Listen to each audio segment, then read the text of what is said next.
Hello.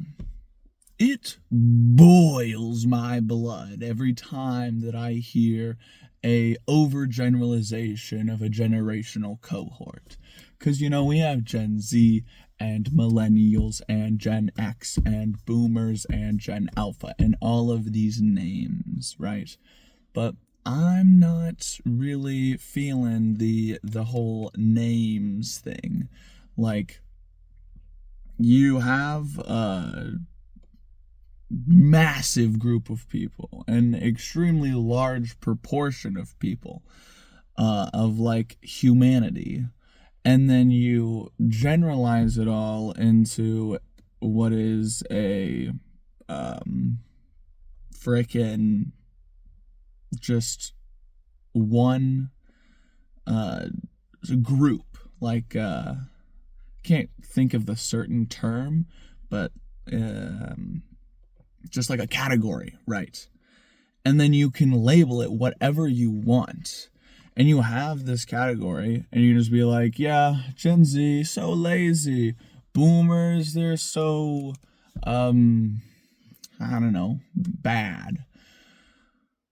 But that's not it, bro. There's like a little more nuance to that because the entirety of that cohort has people who probably are lazy or people who are incredibly innovative and changing the world and using the big terms just has no meaning anymore, because you can say things, but the things that the terms that you describe these generations with are completely meaningless because of the population sample is so massive. The category is huge mungus.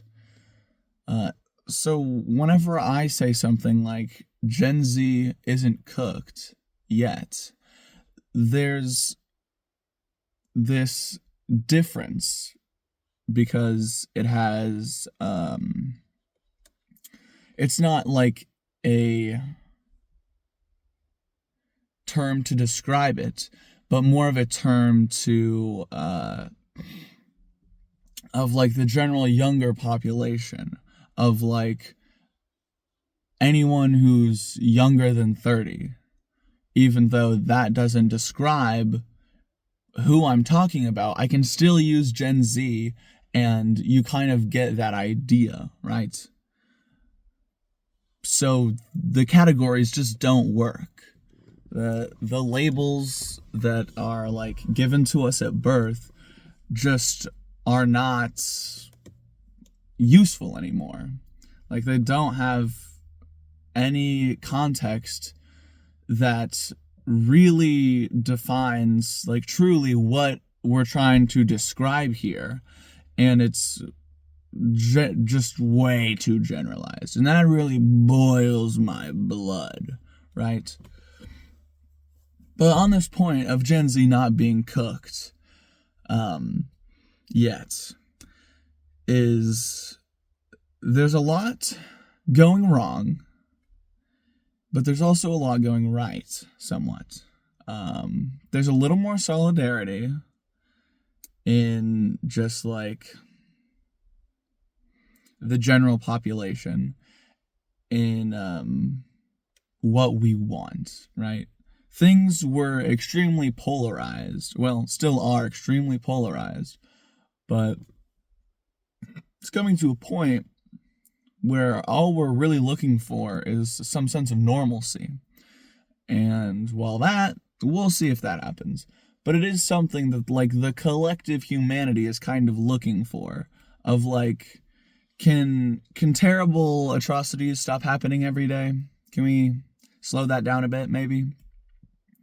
And in this, like, war-torn time for just, like, generally it's not looking good, Chief, of, like, climate change and war and, like, dictators. It's not ideal. Now that we have this not ideal, we can look to an ideal.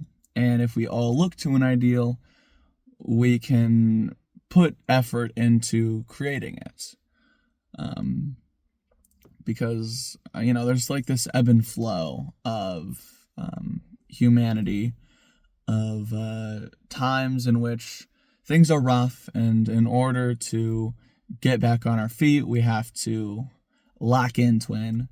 And then there are times whenever we are completely locked out, and then things can start to go wrong. And I think there's this equilibrium in everything in life, just from like, your immune system to like money to the aspirations of humanity. And we are hitting a low. That means we can go up now. Or at least it'll be easier to go up because we all kind of want the same thing. And if there's a general agreement, then we can usually, work something out. And so there's hope for the future. And that's a good thing. And if we can keep this ideal in our head and continue working towards what we want to see the world become, then eventually things should work out. Anyways, toodles.